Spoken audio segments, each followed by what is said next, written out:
Hello, you wonderful people, and welcome to another episode of Crime Centric. This being a show where I talk about crime dramas that I watch. For today's episode, I'm going to talk about the latest episode of Elementary. So in this week's episode, the case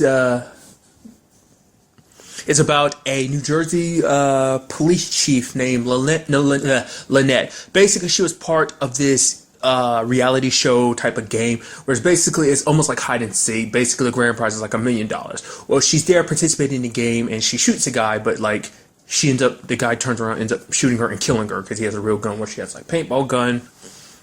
And so it leads into this whole investigation of like, okay, what was her main goal? Obviously, you find out many different things throughout the episode. Like, for instance, one of the contestants, his name is Dr. Irio.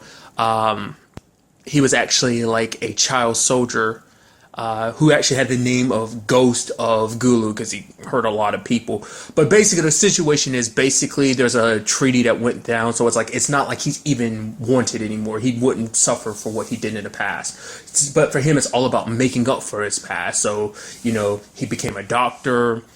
He wants to take that $1,000,000 and send it back home to help, So, side note, I wasn't sure. I didn't look it up, but I forgot his name. Was it Percival? It's probably not, but I know him as Guinevere's brother from the TV show Merlin. I believe that's the same actor. So I was like, at first when I saw the picture of him, I was like, is that him? It looks like it might be him. So I don't remember if his name was Percival or something like that. It was definitely something with a P, I think. But nevertheless, the scripter being he was Guinevere's brother. That's obviously, that's my little acting thing of the day too. So just adding that in there. Because then you start seeing like certain things, but never getting back to the case, you start seeing things kind of pop up about Lynette. You end up finding out that she's possibly connected to like the Jersey mob because she ends up going to like a strip club, and that strip club is owned by said Jersey mob. But basically, it's a situation where she's kind of a little strapped for cash, so she kind of does a little side thing for him. It's not like she does anything necessarily illegal. Basically, she looks out for his family. It's like, obviously, he's kind of wounded, so he can't really protect his family like he needs to. So basically, Annette kind of acts as a means of like, check in on his family, his kids, and make sure that they're okay. But basically, what this whole big thing was about, like, Lynette's what really motivated this crime, obviously, wasn't the money, the prize money or whatever. It's the fact is that she was looking to a company called Alpha Hulk. They're connected to guns. I don't know if it's just they sell guns or actually manufacture. I don't think it's just like they outright sell guns. But basically, Alpha Hulk was basically bribing police sheriffs as well as police chiefs, to bribing them into buying their guns and stuff like that. Now, Lynette took a personal problem with this because gun violence kind of took away someone that was important to her. There was a friend of hers that ended up dying because her husband wasn't in a good mental state, and he ended up killing the friend, and he ended up killing himself. And I think it's because, like, my understanding of it, it seemed like it was like because of what this company does and their way of handling guns and stuff like that, they make it very lax for anyone. There's not not a very good screening process to really determine whether someone's whether they should have access to a gun. So that's why she took up this fight, was because of that particular friend, and that's what got her killed. The twisted thing is, it's not even like, because obviously, like, all eyes point to the CEO at first, because it's like, obviously, like, he's the one who's got the most to pay for this, because obviously the police chiefs and stuff like that, like, this is messing up a deal of his, and obviously to go to jail for it. But it turns out he's already been figured out by, like, the attorney general figured him out like 3 years ago, and basically, like, it's been like a situation where, like, basically they've been running through a plea deal right now.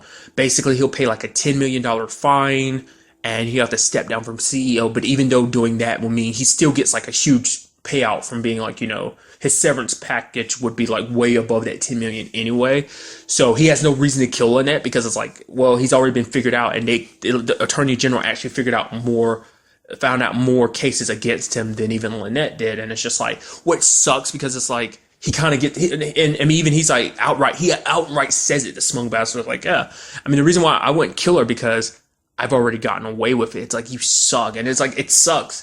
I don't know if that's a storyline that's ever going to come back up, or because typically that's kind of like, Sherlock kind of has his run-ins with like rich, powerful people, and might not take them down initially, but it kind of leads to the path of like, hey, I'm going to take you down eventually, because I know you're a bad guy. No one else may know it, but you are definitely a bad guy. So I don't know if it's going to be something along that line or not, because it's just like, we do get revealed that the killer is, I think his name is Jake. He's the guy who's like, he's one of the producers, and he's also the host of the reality show that is like the story kind of circled around.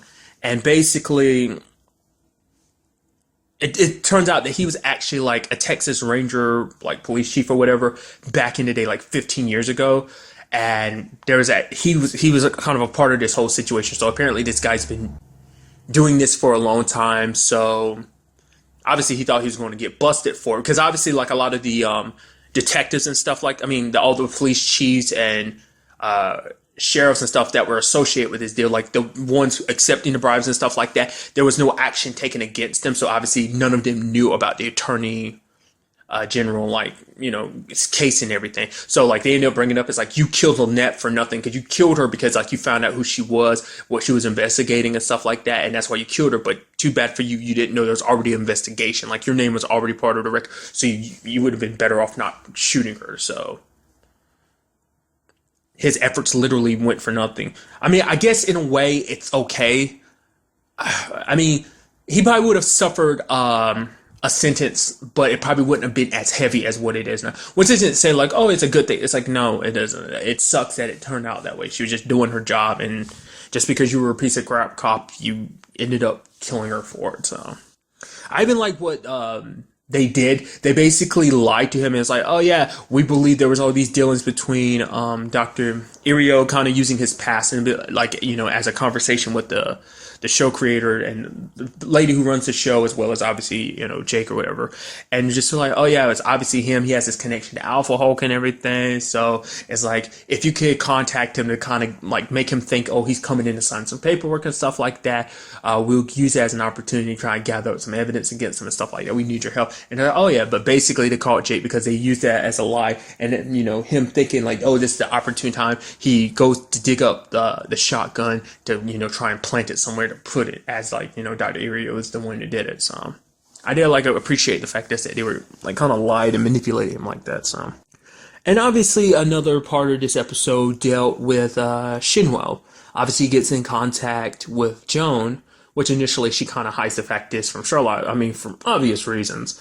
Which Shinwell tries to talk to her about it. And she's like, if you want to apologize for the whole Sherlock thing, just don't bother. The fact of the matter is, at this point in time, it's not like the personal relationship we had before. It's strictly business. I'm working with you because you're the insider to SBK and you can help take them down. So obviously this episode he needed, because basically he's kind of like being blocked by middle management. There's a lieutenant named DeMarco. He acts as the liaison, essentially. Like, if the work matters up to the food chain of to the top dogs, like Shinwell would have to talk to DeMarco, who talks to the big dogs. So it's like, I need to remove him from the place so that I can step up in his position. So obviously Joan helps with that. Obviously, you know, Sherlock ends up figuring it out, like about her and Shinwell, and he's like, yeah, I'm over it. The fact of the matter is, like, yes, I have my own problems with it, but, you know, I set that aside and just like recognize the same thing that you are. But the fact is, it puts him in a position to take down a very dangerous gang, you know. So, but then Sherlock kind of says something later on. It's like, so is your business with Shinwell done? And she's like, what? I thought you said you put all your business aside. And he's like, yeah, I am. But it's like, the fact of the matter is, it's like, Shinwell's shown his true colors. He's a killer. He's done all these bad things. But the fact of the matter is, like, you still look at him as that patient who was on your table, like, still hopeful that, you know, that you get, because you've helped give him a second chance, that he'll actually do something with it, that he'll, you know, won't stray from that path anymore. Which Joan is kind of like, you're almost sounding like he's almost like a lost cause. It's like, basically, a lot of people could have said the same thing about you. Which Sherlock's like, I mean, who's to say I'm not a lost cause? But he's like, the fact of the matter is, I strive harder every day to never kind of stray from the path and keep going and do what I do, put myself face forward into my work so much. It's because it's like, I don't want to take the chance that I might lose you, because, you know, and it's like, that's like, it kind of makes you go, it made me kind of go, oh, because that's sweet, because it's like, obviously he cares about Joan. It's like, obviously that's why he's so concerned about it. It's like, I don't want you spending so much time with Shinwell, because he's already shown his true colors. And it's like, who's to say he won't turn against you? That in fact, this Shinwell has gotten to the point where it's like, he might want to pretend like he's doing these for the good reasons, but obviously he's doing this all for revenge. And the fact of the matter is, he kind of made it blatantly clear that if anyone gets in his way, like, he'll take them out. Obviously, it was probably a heat of a moment thing, but still, like, it's like when it comes to Joan's safety, it's like, that takes top precedence over anything else, for Sherlock. So obviously Joan was kind of like, all right, you know what? I'm just going to get a coffee. But it was just like, it's like you get where Sherlock's coming from. But at the same time, it's like, Joan's not going to give up on him because she knows that, he may have done something bad in the past. Like, but the thing is, once again, it's like they didn't know that bad thing included murdering someone, especially someone that he considered like a brother, his best friend, so. It's that fine line of like, oh, who you were then versus who you are now type of thing. And I mean, Shinwell made it perfectly clear later on in the episode. He was like, yo, like who I was then, like I was a bad person. I'm not trying to justify what I did. The fact of the matter is I'm doing this because I want to make up for what I did. Because eventually I'm going to have to pay. I'm not going to be one of those people who gets off scot-free because of this whole situation. I will have to pay for it. And he ends up giving Joan like a signed confession. It's like, if you need to, at any point you feel like I need to just be taken out of the picture, turn that in, give it to your police friends or whatever the fact is, I'll accept my punishment because, yes, taking out SBK is good. And it's like, I don't expect to be a free man afterwards. So it's like, basically it's up to Joan to kind of decide his fate and stuff like that. It was a very, like, interesting thing that happened too, like, because Joan, like, normally, obviously, when during the case and stuff like that, Sherlock will wake her up, and Joan kind of wakes up and she's looking around like, wait, what? She puts on her slippers and everything. She comes in the other room. She's like, wait, you're asleep. He's like, yeah, I am. She's like, you don't sleep. It's like, I rarely sleep. And it's like, it is kind of interesting because it's like, normally, if more often than not, like he'll wake her up in some weird, wacky, weird way, or the fact is he'll leave a note or something. It's like, no, like it's because he fell asleep himself. And I think partially because of the case, but I think also because he was trying to give her some distance because of the whole Shinwell conversation. It's like, I think he just didn't want to upset Joan or whatever. So, but at the same time, it's like, it's hard to tell, like, you kind of see what Sherlock sees, but maybe it's because Sherlock has become, I don't know if the term would be jaded or not. Like, I don't know.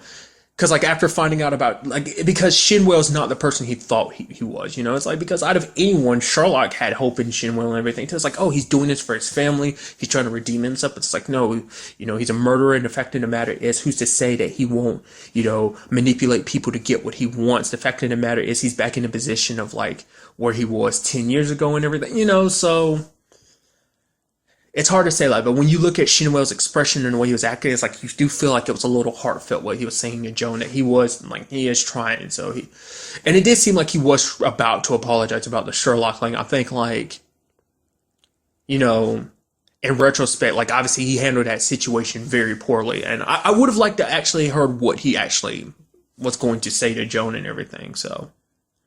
But it seems like he won't be getting that chance because at the end of the episode, we see Joan coming across his body.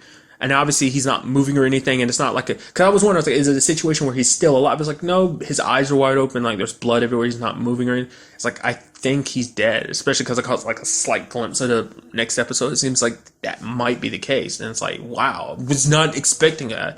And obviously, this leads to the question, like, who killed Shinwell? Is it someone from SBK who found out about him? Is it Jamal's brother? Is it someone? I mean, there's a long list of people that would want him dead, And I'm sure it's going to bring up the whole conversation next episode. Did he deserve it? Which, I mean, in no shape or form is Sherlock going to be like, oh yeah, he does. I mean, you never know. But like, I doubt Sherlock's going to be like, oh yeah, he deserved it. It's like, it sucks. But the fact of the matter is, I mean, at the end of the day, it's like, this is a very dangerous game he's playing. It was always a possibility. I mean, it makes you wonder, what does it mean for his daughter to? Like I said, like, it seems like he's dead. I mean, next episode could prove me wrong. It's like, oh yeah, like, just the whole Chantel situation. It's like, I had a feeling like, oh, maybe she's dead and maybe she's not. But the Shinwell situation, it seems like he's pretty dead. But I wasn't expecting that. Maybe it's a situation where he knew that was coming too. Maybe. I don't know, because it's just that look he gave Joan and him, like, when she left the room and closed the door, like, you have that longing look in his eye. I was like, huh. Like, obviously, he's just, because I think he wanted to make things right between him and Joan. And maybe that'll be a thing that Joan has to deal with, too. The fact is that she's like, him and her didn't end off on good terms. It's like, they were on friendly terms before all this started and came up. But it's like, now that this is happening and everything, it's like, now that he's gone and everything, it leaves so much that was left unsaid and just feelings, not, left unexpressed, so. Overall, very good episode. Very interested to see what goes down in the next episode. So, I think the point I was trying to make was the fact is that Sherlock would, be like, I don't know. I kind of lost my train of thought. Sorry. I'll just end it there. Really, that's all I want to talk about. To the next time we meet, be happy, be safe, live life to the fullest, and enjoy it. Good day and goodbye.